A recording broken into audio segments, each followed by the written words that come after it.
In this video, traders, we'll look at the Japanese economy, some facts, some figures, some statistics, some information about the imports, exports, and where they stand on the global table.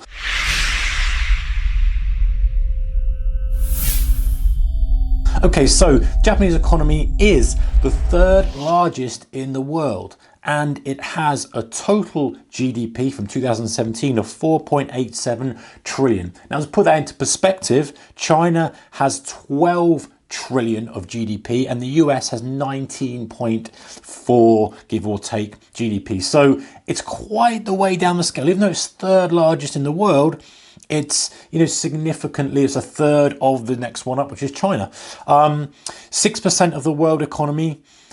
Year on year output change for 2017 of 1.7%. So it's US and China, big boys out there. Japan doing okay, but we know that Japan has kind of been struggling for a while. It's at this this phase of not being able to really get going with anything. We have the currency issues. They've got interest rates low, permanently low. It's a challenge for them. They're struggling to get out of it. They've got a demographic issue as well, which we'll look at in a second. Anyway, let's look at some more numbers. So population of Japan, 127 million, a pretty small country relative to some of the big guys out there. But the GDP per capita is pretty decent at 38,440. If you look at China, which is number 2, their GDP per capita is around about $8,500, but they've got a population of 1.4 billion. So that's obviously dilutes that number. But then if you look at number 1, which is the US economy, their GDP per capita is about $59,500, $60,000 per person. So, there's a lot of difference there. Anyway, let's have a look. Let's see what's going on. So their top exports are cars, vehicle parts, integrated circuits and industrial printers. That was a surprise to me, but not a surprise to see obviously cars, vehicle parts. A lot of Japanese cars are all over the world, Honda, Toyota, etc.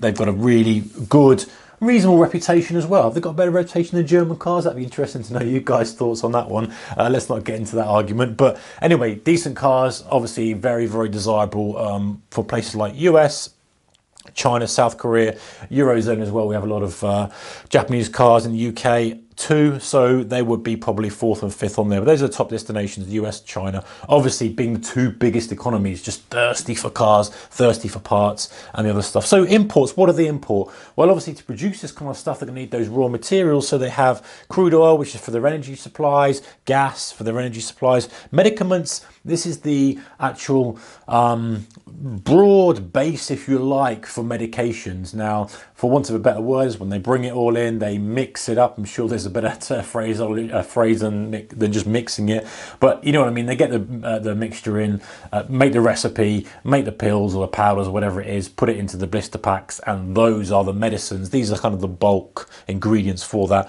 And of course, computers, the very technology orientated in Japan, coming from the big boys, China, US, the top 2 economies in the world, and South Korea, probably from a geographic perspective, and also I would suspect because of computers and because of medicaments, it may well be a mutual trade agreement there. Currency obviously is yen. US dollar JPY is one of the popular major currencies out there.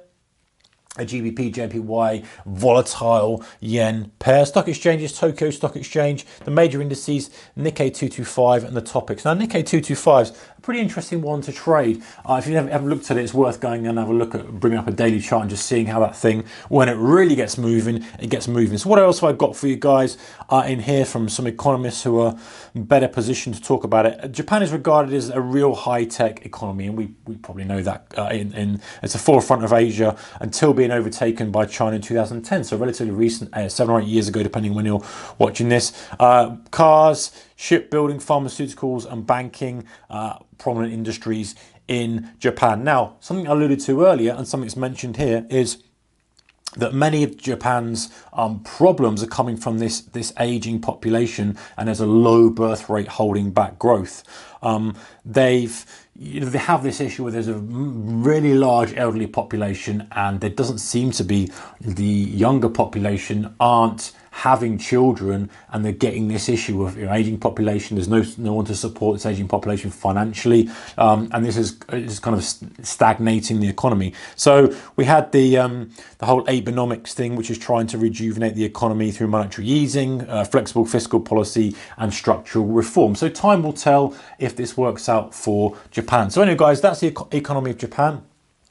Third largest in the world, pretty decent, interesting stats, which we'll see how they fare over the next few years, see what the population does. If it's declining, then they're going to maybe potentially be in trouble, whether they kind of become innovative and whether they get out of this little rut that they're in and grow and to become back one of the big powers and engines, economic engines of the world. All right, see you next one, guys. Take care. Bye-bye.